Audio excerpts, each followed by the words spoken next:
Greetings to all fans of good movies. In this video, I'm going to tell you about a comedy drama movie called Demolition.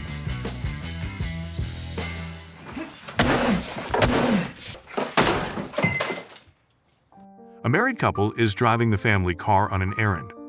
While driving, the wife is on the phone with her father discussing Sunday dinner, then turns to her husband and asks him to fix the broken refrigerator at home. The husband does not really listen to his wife. His mind is now preoccupied with something else.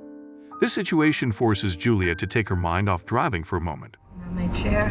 It's not my problem. Is that what you say? I'm not doing anything. The refrigerator's leaking. I didn't notice. In the next scene, Davis wakes up in the hospital, where he hears from his father-in-law about his wife's death. He then gets up and, as if nothing had happened, goes to the candy machine.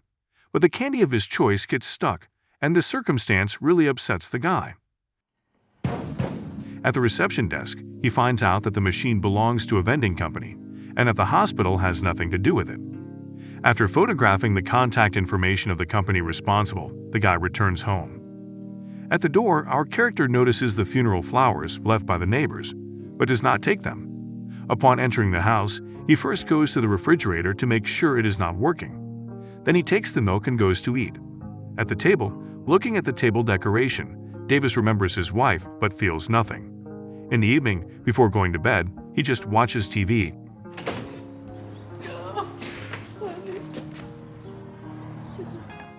The next day, Julia's funeral is held. In the evening at the funeral, our character feels completely awkward among the grieving relatives.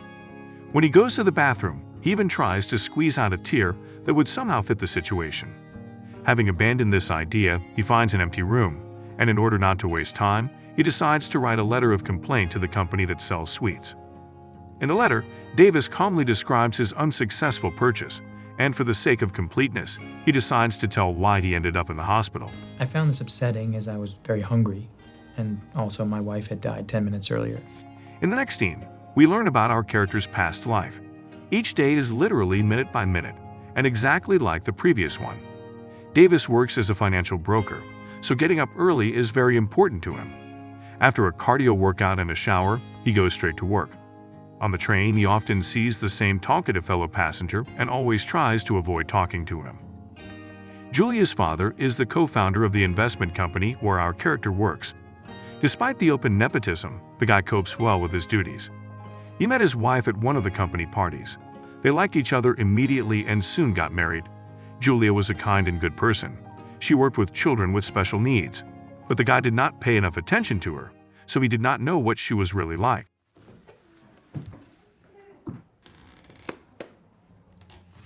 The next morning, Davis gets up for the alarm again and goes to do some cardio. Only this time, while in the bathroom, he decides not to shave. When he comes to work, he acts as if nothing has happened in his life. His behavior surprises the other employees of the company. Later, Phil arrives at the office. Concerned about his son-in-law's mental state, he interrupts an important meeting to talk to him alone. We see that the man is taking the loss of his daughter very hard, which is more than can be said for our character. He does not really listen to Phil and again starts thinking about his own. At the end of the meeting, Davis learns that his wife had an insurance policy, and the payout is about $3 million. Phil plans to use the money to start a charitable foundation in Julia's honor to support the most gifted students. This will be a legacy. From that moment on, Davis begins writing and sending letters to the vending machine company on a regular basis. In the letters, the guy shares his thoughts about what's going on around him and how he feels. Also, during this time, our character begins to do strange things that he had never thought of doing before. For example, on the train, he first starts a conversation with an annoying fellow passenger, and when the dialogue is not set, he just pulls the emergency brake. When he accompanies his parents on a plane, he stays at the airport for a few hours, just watching people and wondering what's in their luggage. Davis begins to notice things he never noticed before, and occasionally remembers his dead wife. In his letters, he confesses that for the first time, he is honest with himself and not ashamed of his actions. One evening, the guy starts taking apart the damn refrigerator. After all, Phil once said something to him. To fix something, you have to take it apart, examine it, and then put it back together. Put it all back together. Just then, the guy's phone rings. He is finally contacted by a representative of the vending company. The woman introduces herself as Karen Moreno. At the beginning of the conversation, she apologizes for bothering him and confesses that the letters he sent to her touched her deeply. The woman also advises our character to talk to someone about his condition, and then hangs up. The next evening, Karen calls the guy again and arranges to meet him at a cafe. Because of this, Davis interrupts dinner at Julia's parents' house and goes to meet a stranger. But the woman still does not dare to approach our character. In a phone conversation, she apologizes to the guy and then just leaves in front of him. From that moment on, Davis' behavior changes dramatically. He stops caring about his appearance, loses interest in his work, and starts thinking about his wife more and more. At the same time, he writes new letters to Karen, which become the only way for him to express himself. During this period, our character becomes obsessed with taking apart objects and things he does not understand. At work, he dismantles the creaking door in the men's room and also breaks his freezing computer. During a visit to Phil's house, he takes apart a broken light fixture in his bathroom. And when he enters the garage, he notices the new coffee maker and disassembles it out of curiosity. Phil, looking at his son-in-law's condition, decides to suspend him for a while and also advises him to seek help from a specialist. But Davis has his own idea of how to solve the problem. He is determined to meet with Karen. Unfortunately, when he arrives at the registration address of the vending company, the woman is not at work. Can I help you? It's way too much ground to cover. But thanks for your concern. One day, while riding the train, the guy notices a suspicious woman and approaches her to talk.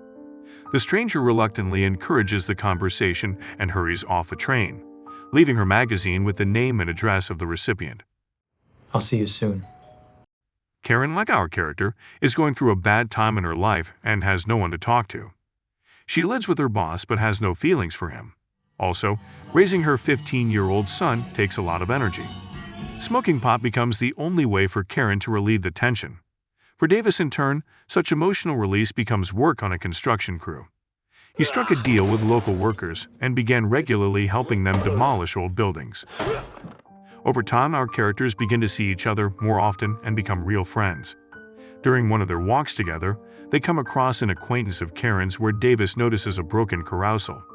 What he sees makes him very interested in restoring the old attraction. Soon, Carl leaves on an extended business trip, and from that moment on, Davis stays at his friend's house. He hates his luxurious home because every little thing in it reminds him of the mistakes he made. It is also around this time that he begins to be followed. An old station wagon drives by his house regularly and sometimes even chases him. One evening, the young people have a heart-to-heart talk and share their innermost desires. Davis confesses that since childhood he wanted to run fast, but at school, during recess, his classmates would always pass him, and all the glory went to them. Tell me what you did today. Are you for real right now? There's some random guy eating in our house while your boyfriend/boss is out of town. Gradually, our character manages to find a common language with Karen's son. Instead of trying to raise him like other adults, Davis becomes a good friend to the boy. They begin to spend a lot of time together, doing all sorts of crazy things. One day, the friends come to the guy's luxurious house and think it would be fun to destroy it together. A bulldozer.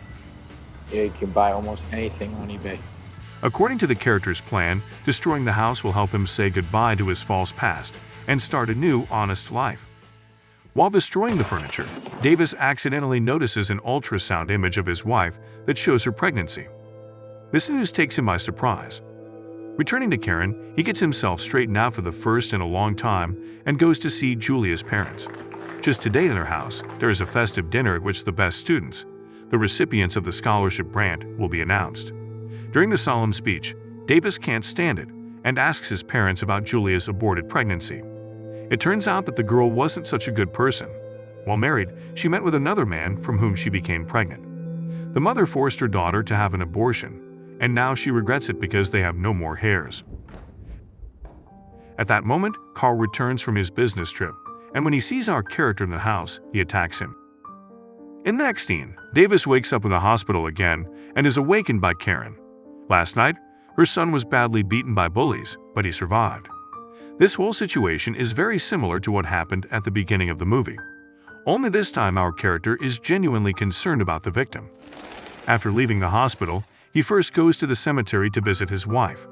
A little later, at the cemetery, the car from which the surveillance was taken arrives. An unknown man silently approaches Julia's grave and places flowers on it. Davis thinks it is her lover, but the man turns out to be the driver who caused the fatal accident. He tearfully apologizes to our character. Back in the car, Davis begins to remember all the pleasant moments associated with his wife and finally realizes how much he loved her. Later, he arranges a meeting with Phil and suggests that he take part in another charity project dedicated to Julia. The parents support the guy's idea. Together, they sponsor the restoration of the old carousel and make it free for all children with special needs. This carousel was the first thing in a whole movie that our character did not destroy, but on the contrary, helped to fix. At the end of the movie, Davis receives a letter from Chris. The boy asks him to come to the 4th Pier on Saturday at 11 a.m. sharp.